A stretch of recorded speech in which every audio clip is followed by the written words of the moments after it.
Taken over by Hera and her jealous aspect, my interest shifted to the major goddesses in Everywoman. As a result, only remnants of the Atalanta story remained at the end of the Artemis chapter, and Psyche's 4 tasks were incorporated into the Aphrodite chapter.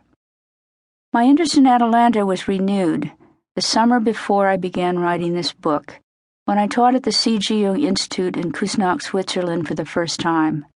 Küsnacht is Jung's hometown on the shore of Lake Zurich, and although I did not train there, I think of it as the mothership of Jungian institutes.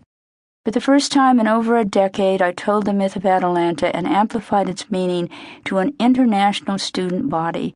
It came alive in me, and in the room, I remembered why I had become interested in Atalanta in the first place. Atalanta and Artemis. Atalanta is a famous hunter and runner in the ancient Greek myth of a mortal woman who was rejected and left to die when she was born. She survived, the ancient storytellers said, because she was, quote, under the protection of Artemis, unquote. Atalanta exemplifies the indomitable spirit in competent, courageous girls and in the women they become. This indomitable spirit refuses to give up on what she knows to be true for herself. These women have grit and the passion and persistence to go the distance, to survive and win. Girls and women with indomitable spirit are the new protagonists in many of the most read novels and fictional series of this century. They have emerged in the creative process of authors with a reality that seems to blend invention and active imagination. I believe that these emerging female heroes are captivating readers because of a morphic resonance. Energies and archetypal patterns in the collective unconscious are rising into our individual consciousness and changing assumptions about women and in women. Katniss Everdeen is an Atalanta in Suzanne Collins' The Hunger Games trilogy. Lisbeth Salander is a darker side of the same spirit in Stieg Larsson's The Girl with the Dragon Tattoo. I also see Atalanta in Anastasia Steele, the main character in E.L. James' 50 Shades of Grey, who ventured into the wilderness of emotion and sexuality. These are young women who call upon their intuition, depth of feeling, and courage to go beyond previous limits, who feel fear and outrage, and have to adapt and endure and not give in or give up. Each has an inner spirit that is not subdued, a will that is not broken. Each in her own way is a quirky, independent, courageous person who is in uncharted territory, the metaphoric wilderness, the realm of Artemis.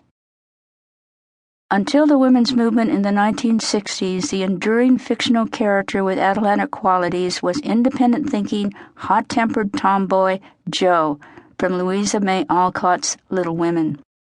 Jo is the one sister in the March family who pursues a career and who, when she finally does marry, makes a conscious, personally meaningful choice. In novels, as in real life, it is not what happens to us that counts, but how we respond. In Greek mythology, Atalanta the mortal and Artemis the goddess have similar sounding names and qualities. Artemis is the goddess with a silver bow and arrows, the hunter with unerring aim. Atalanta is also a renowned hunter. Like Artemis, she is at home in forests and associated with animals, the mother bear in particular. But Atalanta is mortal, and as such can be affected by Artemis or any of the other divinities in the Greek pantheon. She can also suffer the consequences of being a woman in the cradle of patriarchy. In the age of feminism, Atalanta became known to several generations of children through Marlo Thomas's Free to Be, You and Me, which entered the popular culture as a book, as a recording, and then as a television special. The book became a children's classic. In this version of the mythic tale, the Princess Atalanta is an athlete and an astronomer who promises her father that she will marry the man who can beat her in a footrace. Atalanta has also been featured as a hunter and a runner in video games and comic books and on television. She even became a toy action figure following her role as a strong character in the video series Hercules: The Legendary Journeys.